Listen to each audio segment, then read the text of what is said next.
ចងជួបណាស់ជីវ៉ា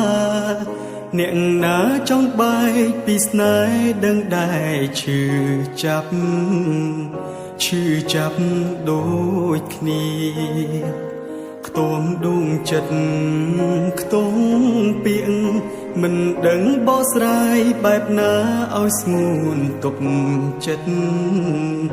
ការពិតគឺបងត្រូវបែកពីអូនគេជំទាស់មិនឲ្យជួបគ្នាមីមេបងស្រឡាញ់អូនខ្លាំងណាស់តែបងជំនះមិនបានបងដឹងបងផ្លែកខំកាលគ្រាមុន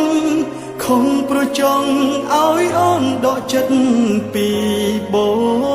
ងមិនហ៊ានប្រាប់អូនផ្ទាល់មាត់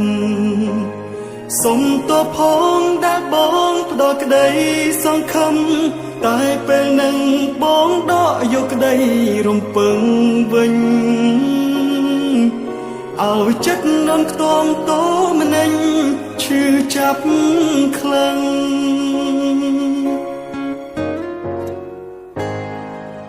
បងគិតខុសបងល្ងងអូនធ្លាប់សំបងបែកគ្នាព្រោះអូនដឹងមុន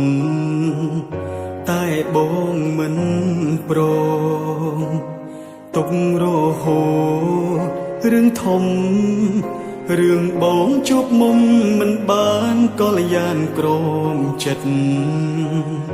ការពិតមិនអាចបង្វៀងបានឡើយគេជំទាស់មិនឲ្យជួបគ្នាមីមេបងស្រឡាញ់អូនខ្លាំងណាស់